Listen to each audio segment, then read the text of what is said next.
حضور صلی اللہ علیہ وسلم نے نا فجر کی نماز پڑھائی، فجر کی، اور حضور فجر کی نماز پڑھا کے فرمانے لگے بھئی کسی بندے نے روزہ رکھا ہوا ہے؟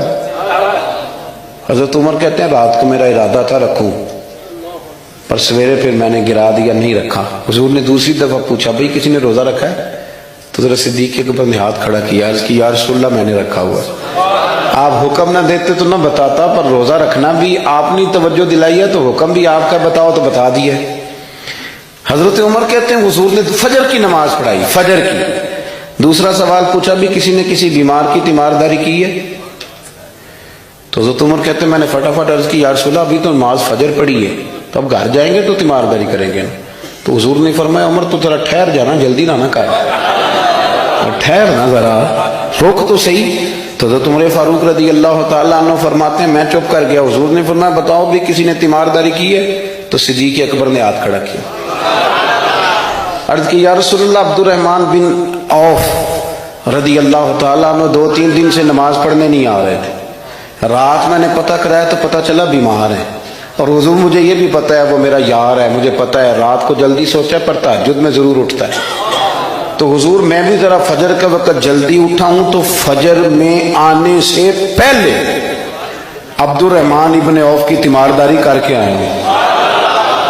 حضرت عمر کہتے ہیں میں نہ ہلکا ہلکا ڈھیلا پڑ گیا۔ حضور نے تیسرا سوال پوچھا، فرمایا کسی نے کسی مسکین کو کھانا کھلایا؟ کھانا کھلایا کسی مسکین کو؟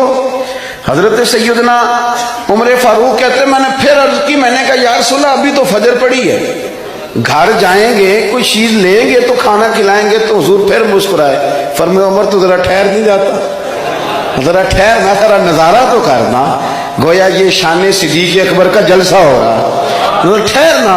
حضور نے پھر پوچھا بھی کسی نے کسی مسکین کو کھانا کھلایا ہے؟ تو حضرت عمر کہتے ہیں لوگ سارے دائیں بائیں دیکھ رہے تھے اور میں چپ کے ابو بکر کو دیکھ رہا تھا، کہ مجھے پتا تھا کہ بولنا اسی نہیں ہے، اور دل میرا کر رہا تھا کہ کہہ دوں دیو جناب جواب، دل میرا کر رہا تھا۔ وہ سمجھ گئے تھے کہ سونا راضی کن کاموں میں ہو، بس یہ نقطہ انہوں نے پا لیا تھا۔ حضور نے فرمایا بتاؤ کسی مسکین کو روٹی کھلائی ہے؟ تو جناب سیدنا صدیق اکبر نے ہاتھ کھڑا کیا، عرض کی یا رسول اللہ سویرے اٹھا ہوں تو چھوٹا بیٹا بھی اٹھ گیا تھا، اور میرے وضو کرتے سنت پڑھتے ماں سے کہنے لگا بھوک لگ رہی ہے، تو ماں نے 2 روٹیاں بھی پکا دیں، تو حضور ایک اس نے کھائی دوسری اس کے ہاتھ میں تھی۔ جب ہم نکلے ہیں نا گھر سے تو دروازے پہ ایک فقیر کھڑا تھا، مسکین کھڑا تھا، کہہ رہا تھا رات سے بھوکا ہوں، کوئی دروازہ کھلنے کا انتظار کر رہا تھا، ابو بکر سب سے پہلے تیرا ہی کھلا ہے۔ تو حضور میں نا اس مسکین کو ایک روٹی کھلا کے آیا ہوں۔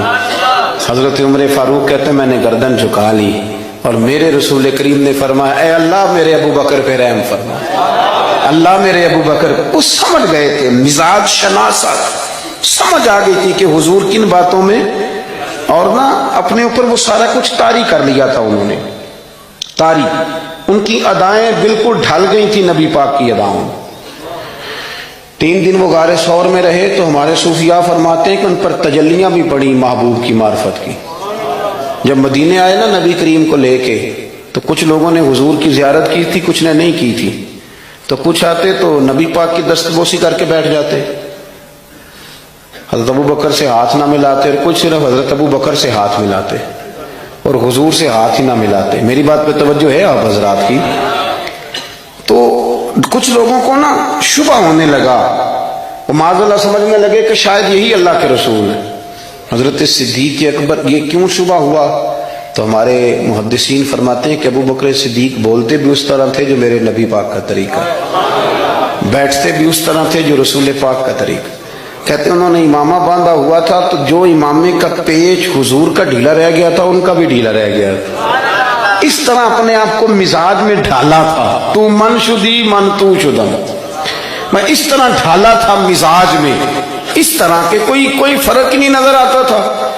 وہ کہتے ہیں جب حضرت ابو بکر صدیق نے دیکھا نا کہ لوگوں کو تو شک ہو رہا ہے، کوئی میرے ساتھ ہاتھ ملا کے بیٹھ جاتے، تو حضرت صدیق اکبر نے کہا کوئی ایسا کام کرنا چاہیے کہ پتہ چلے آقا کون ہے غلام کون ہے۔ اٹھے، کندھوں پہ چادر تھی، وہ اتار کے نا تو حضور پہ سایہ کر دیا، لوگوں کو پتہ چل گیا کہ سایہ کرنے والا کوئی غلام ہے، اور جس پر سایہ کیا جا رہا ہے وہ آقا ہے۔ کیا خوبصورت نقطہ لکھا ہے مفسرین نے، شارحین فرماتے ہیں تھوڑی دیر کے لیے، تھوڑی دیر کے لیے، تھوڑی دیر کے لیے حضرت ابوبکر صدیق نے حضور کے سر انور پر اپنی چادر کا سایہ کیا تھا۔ اللہ کے رسول نے احسان کا بدلہ یہ دیا، نیکی کا بدلہ یہ دیا کہ قیامت تک ان کی قبر پر اپنے گنبد کا سایہ فرما دیا، قیامت تک گنبد کا سایہ کر دیا۔